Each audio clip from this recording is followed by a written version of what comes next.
audience. So thank you for everyone who has joined in with waiting on the technical difficulties, and we'll just roll into it.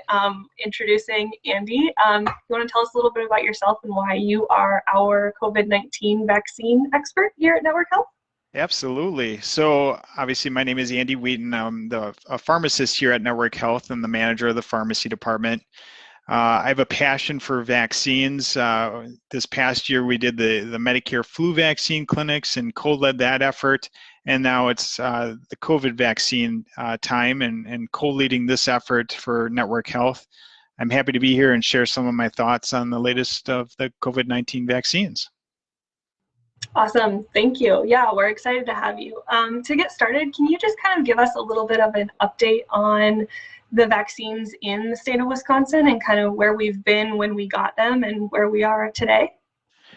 Yeah, so let's kind of take a little bit of a history and kind of see where we were.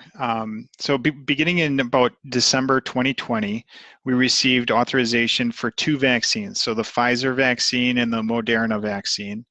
And these are mRNA vaccines. So unlike traditional vaccines that use inactivated viruses, these actually use an mRNA, like a piece of DNA, and it's encapsulated in this fatty lipid bilayer. I call it a fatty bubble. And so that basically protected it from our body's natural responses. So this mRNA piece gets delivered to our bodies, our cells take it up, and start creating the spike protein that we've all heard about. And the spike protein is what our bodies recognize and start creating antibodies towards. And that's how we start to fight the coronavirus. So the goal here is to start giving your body the ability to fight the infection before you actually get infected with the virus. So this vaccine, because it's an mRNA technology, it needed really cold storage requirements. So that was one of the issues with the vaccine initially. Since then, it's kind of, they've allowed it to be stored at not as cold of temperatures, but it's still a little bit difficult to use. And that's just there to create or stabilize the mRNA particle. This is a 2-shot vaccine, so you get one right away, and then about 21 to 28 days later, you're going to get your second dose. So just kind of keep that in mind. Up until about last week, before we had a new vaccine on the market, we get about 70 to 80,000 doses per week through Wisconsin. And each state dictates how they're going to distribute the vaccine. So that's important to understand. So the federal government has said basically it's up to the state to decide how we're going to distribute it. So we roughly followed the CDC guidelines. Other states like Florida, we've heard over the past month or two how they've kind of distributed it and kind of opened up a little bit different than what we do in Wisconsin. Along with that 70 to 80,000 doses, there's a federal program that ships directly to pharmacies, and Walgreens is part of that. And they're getting about 18,000 doses per week on that front. Some things to think about when you get the mRNA vaccine. This obviously is that 2-shot vaccine. Probably the biggest side effect that we see, and I hate to say side effect because these are somewhat expected. Anytime you get a vaccine, your body's going to mount a response, and this is normal. But pain on the injection site. So I got my Moderna vaccine last Friday. I'm going to be doing a volunteer vaccine clinic next week, so they wanted us to be vaccinated for that or start to be vaccinated. My biggest, the only thing I had was pain at the injection site. It lasted about 2 days. Other things that you can hear or people experience is a fever, maybe some muscle aches and pains, fatigue are probably the most common ones. And from what we understand, it's normally after the second dose that you start to see a little bit more of these. But again, this is just your body's natural response to the vaccine. So nothing to be alarmed about. It's normal. So let's take a look at who were in this first phase of the vaccine. So residents of long-term care facilities and healthcare workers, which makes sense. These are the doctors that are treating us at the hospital. We wanted to make sure that they were covered. Then they opened up to 65 and older, so members that are 65, so especially our Medicare population. And now recently on March 1st, we updated that to include education and childcare staff, individuals enrolled in the Medicaid long-term care programs, public-facing essential workers like your 911 workers, your utility workers, public transit, grocery store employees, and then non-frontline essential healthcare personnel were also included in that rollout. So the education staff and the child care staff are going to be prioritized with this group. So above and beyond all the people that were originally included, so your healthcare workers, your 65 and older, the child care and the teachers are going to be the next priority group.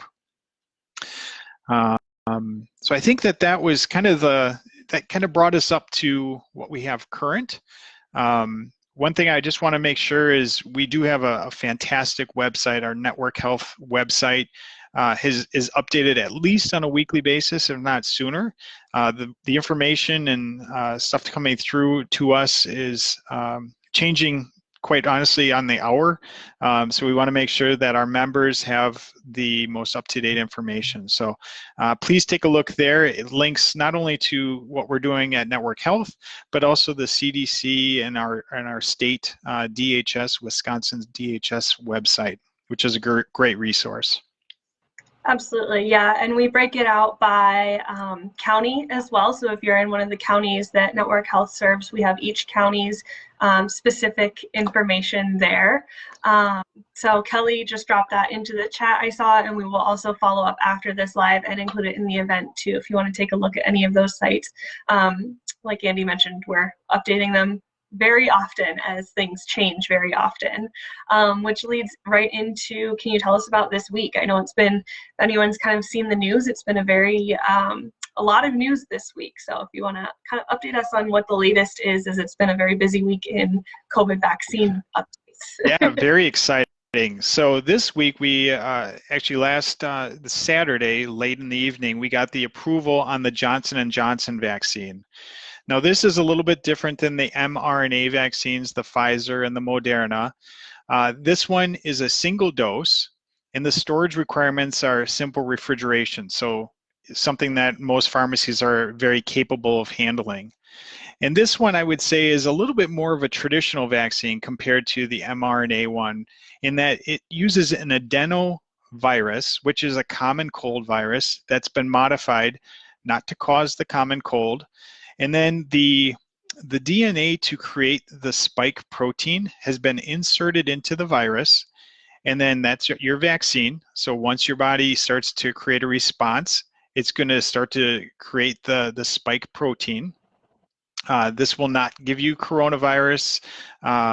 It's not going to alter your DNA. It's not going to another common myth is being microchipped. That's not the case. Just want to make sure that everybody's aware of that.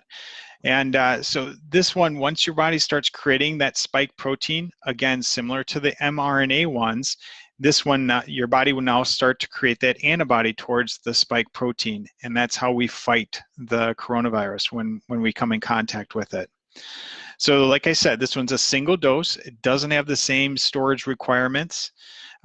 This one is very effective, similar to the Pfizer one and the Moderna one. It's 100% effective against preventing COVID-19 related deaths, which is fantastic. You'll hear a little bit about the efficacy being 72% overall. We have to think about how this one was studied. It was the clinical trials were a little bit later compared to the Moderna and the Pfizer. So there were some additional variants in the market that they didn't study against. So we kind of think about that. So this one is very effective. It continues to be very effective, and about 85% in preventing serious adverse events from a coronavirus. So I want to make sure that everybody's aware of that. For the state of Wisconsin, what does this mean that we now have this approved vaccine, another one on the market, which is fantastic? We're going to receive about 47,000 doses over the next week. You're going to see a spike. This is probably about 4 million doses that Johnson & Johnson has already produced. And they said, yep, we have about 4 million produced. In comparison, Pfizer and Moderna, they mass produced it prior to their approval. So that's why you're going to see an initial spike in the doses.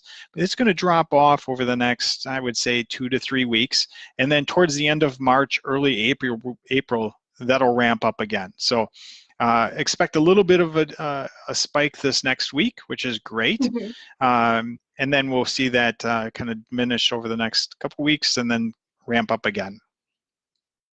Awesome, good to know. So I think kind of a question we've gotten from a lot of people and that's on a lot of people's minds is if they are in a group that is currently getting vaccinated, or they have a family member who's in a group that's currently eligible and they haven't heard from their provider yet, who should they be reaching out to and how should they be kind of going about getting themselves or their family member a vaccine? You bet. So I would direct them to our Network Health website. We've linked to the Wisconsin DHS website. It's an interactive map, and basically what you'll do is you'll click on your specific area, your city, if you want to say Appleton or Milwaukee, and it will highlight the vaccination sites that are in your area, and you'll be able to click on there. Either it'll have a link for it or a phone number where you can actually log in and sign up for a vaccine. Most of the places that are doing this, they'll ask you some of the qualification criteria. So if you're 65 and older, if you're an educator, it'll ask for that information, and then get some of your demographics so you're ready to get that vaccine. Awesome. Good to know. And kind of a follow-up on that. What should people expect it to cost? Is this going to cost anything? Should they bring their insurance information with them? What can they kind of expect when they go in other than getting the vaccine to kind of go along with that process? Yeah, so it kind of depends on the location and the vaccine clinic. Some vaccine clinics aren't taking any insurance cards, others are. So the cost of the vaccine should be no charge, no matter where you go. But they are able to bill the administration fee to us as an insurance plan for commercial and exchange lines. And for Medicare, they're going to submit it directly to Medicare. So they're not even going to submit it to us. I just want to make sure everybody's aware we're hearing some fraud in this. Unfortunately, that does happen in some of these situations where you'll have people calling you to ask for personal information, maybe charging you an additional fee. I want to make sure everybody's aware, don't pay the additional fees. There should be no charge. Don't give out your personal information on the phone. That's not something we're going to be asking for. So just want to make sure everybody's aware of that. Absolutely, that's good to know. I think another common question that we've gotten, and if anyone has questions, please drop them in the chat here, and we will try and answer them on this call today. But I think another question that we see pretty frequently is, I've already gotten COVID-19. Do I need to get the vaccine? Do I have antibodies? Should I still get the vaccine even if I've already had COVID? Yeah, absolutely. So this is a common question, obviously, and from what we're hearing is we're not sure how long your antibodies last once you have actually had coronavirus. So we want to make sure that you're covered. So my recommendation is going to be to get the vaccine. Don't wait. So when you're eligible, make sure you have a plan in place. You sign up, and then get the vaccine. So if you've had coronavirus, COVID-19, make sure you do get that vaccine. Wonderful, thank you. A question that we just had pop up here, can you talk about the variants that we've been hearing about and kind of what these other variants of this coronavirus are? Yeah, so these are different mutations within the spike protein, and from time to time, vaccine or viruses will mutate, and this is expected. We see this with the flu virus, we see this with other viruses. And these variants is basically a mutation in the virus. And so we've heard about the UK kind of variant. We've heard about South African variant. There's a Brazilian one. There's many of these. And what we're hearing is the vaccines that are available are still active against these other variants. We're trying to determine how active and how much of an antibody response you get to that, and how well they're able to fight the vaccine or fight the virus. We are understanding that the different manufacturers, so Pfizer, Moderna, are already looking at booster shots beyond the 2 that we're already going to get to adjust for these new variants that are coming on the market, or coming to be evident in our situation. So.